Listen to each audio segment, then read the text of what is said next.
भविष्य में उनके 2 वचनों का पालन करना पड़ेगा।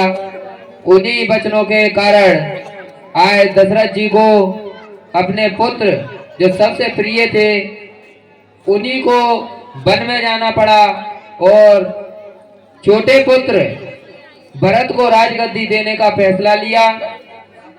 अब इस कथा को आप कलाकारों की पात्रता के द्वारा आपके सामने अग्रसित की जा रही है। बोलिए दुर्गे मैया की, बोलिए सच्चे दरबार की।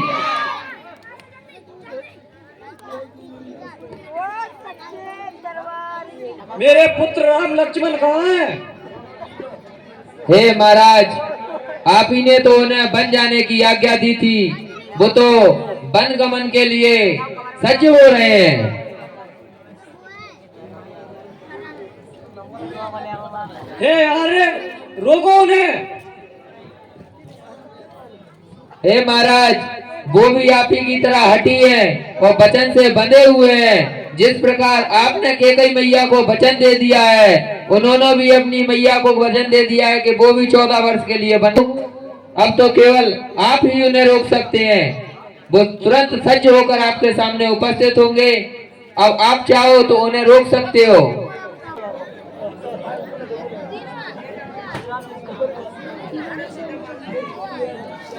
ओए ओए,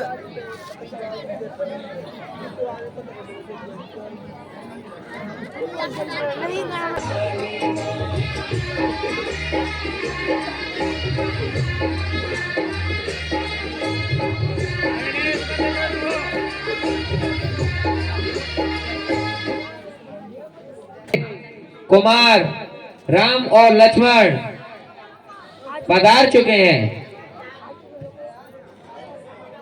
पिता के चरणों में राम का प्रणाम स्वीकार हो। आयुष्मान भव।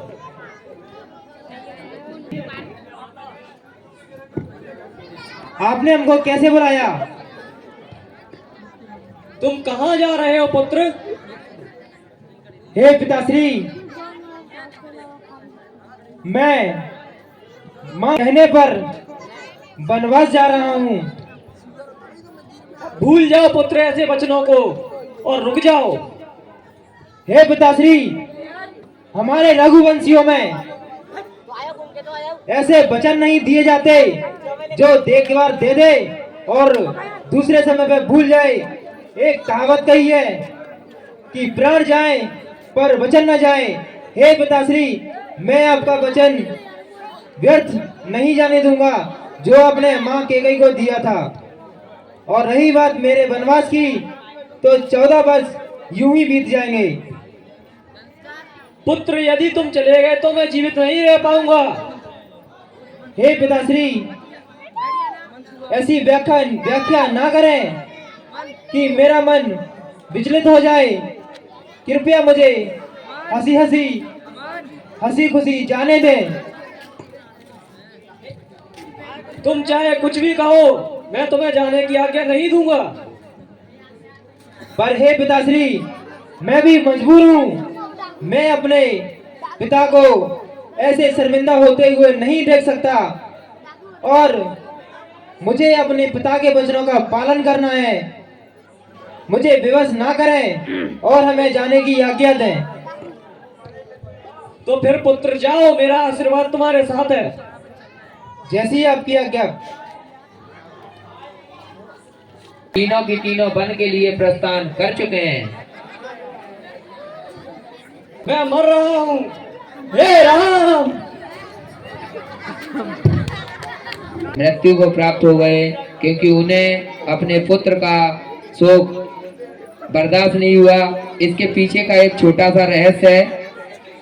जब महाराज दशरथ एक बार वन में आखेट करने के लिए गए थे तो उस समय उस वन में श्रवण कुमार नाम का एक ब्राह्मण पुत्र अपने माता पिता को लेकर भ्रमण कर रहा था, उन्हें तीर्थ यात्रा करा रहा था।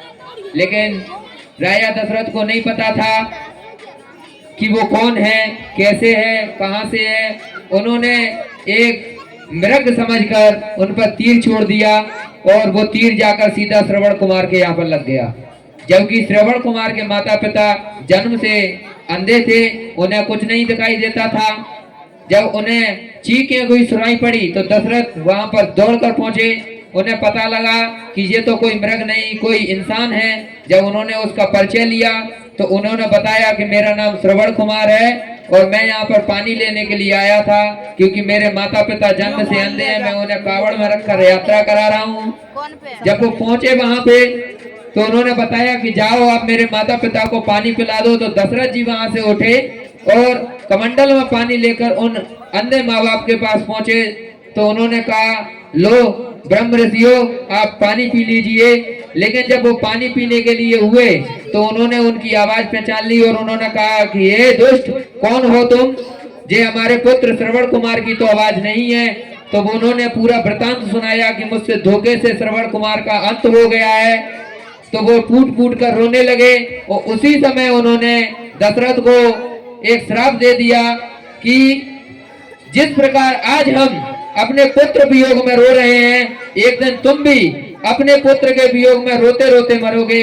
जैसा कि रामायण में हुआ भी, जैसे ही राम भगवान वन के लिए प्रस्थान करने गए तो जैसे ही उन्हें ज्यादा वियोग हुआ और उनकी मृत्यु हो गई।